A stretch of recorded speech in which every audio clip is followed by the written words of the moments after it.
Hai, saya Jero Azrul dan dalam siri video ni, dia mungkin agak level intermediate sikit tapi pada saya agak boleh difahami oleh newbie dan ini sangat penting.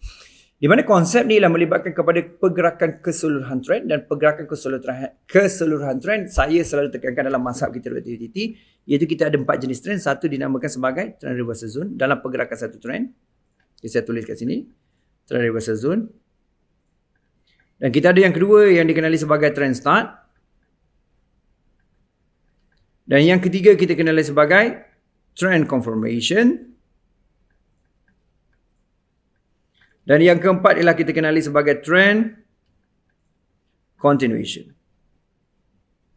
Okay, jadi saya nak yang memahami ialah trend reversal zone, trend start, trend confirmation dan juga trend continuation. Bermaksud ialah you kena faham konsep. Ini satu. Saya tak sentuh pasal ni, cuma nak cakap pengenalan pasal trend. Kita ada 4 jenis trend dalam satu trend. Maksud dalam pergerakan macam ni, kan? Ataupun saya buat cantik sikit.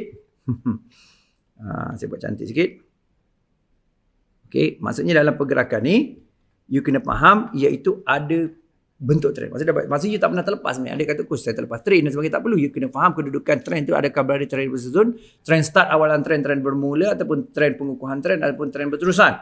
Okay, jadi dengan kefahaman ni, kalau you faham betul-betul, dia akan ada satu kefahaman yang sangat-sangat jangan kelirukan diri you. Kan? Maksudnya apa satu?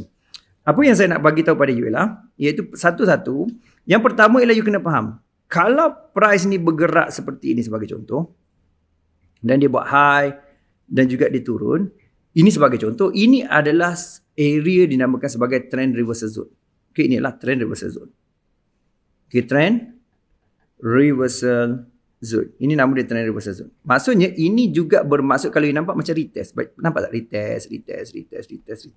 Dan kedudukan ini sebenarnya ialah biasanya dia mesti disupport oleh time frame besar. Time frame besar juga ada support resistance sama ada MA high ataupun MA low lah.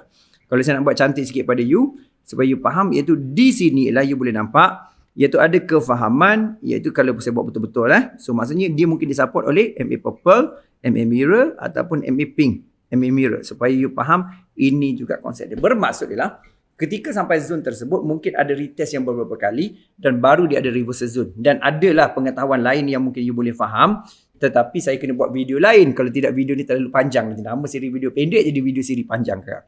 Tapi poin utama lah, faham tak? Maksudnya kalau first sampai tu dia ada konsep yang pertama ialah dia retest dan juga dia nak reverse. Satu lagi, ini yang selalu orang confuse, itu dia dah break, lepas tu dia macam ni, dia break macam ni dan dia break macam ni.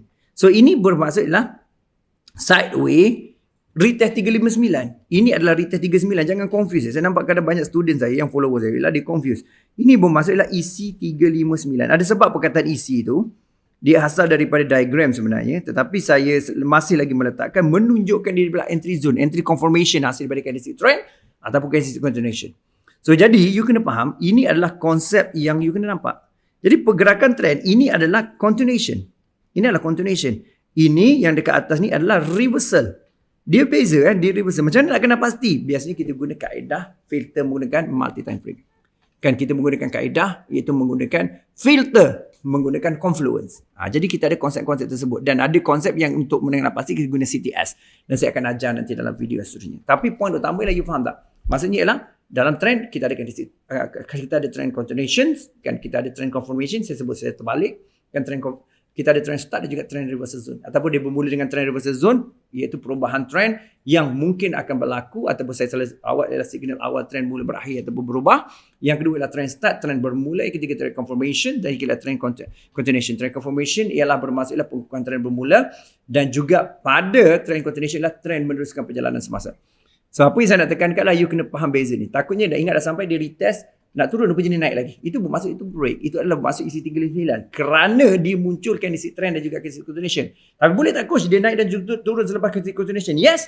Kalau dia membentuk double top, triple top dan disupport oleh multi time frame juga confluence. Okay, saya tak tahu you tangkap ke tidak, tapi sebab saya dah tahu, saya nak buat video sebelum ni, saya dah tahu benda ni agak complicated sikit. Tapi kalau you follow saya, you faham apakah detail ni. Okay, kalau you tak faham, jangan rasa macam gabra, takut dan sebagainya. Follow satu-satu siri video pendek ni setiap hari. Follow live saya, follow FWC Beginner yang bercuma, follow Reboot, follow juga workshop ataupun weekly coaching ataupun daily analysis premium. Okay, jumpa lagi dan salam hormat.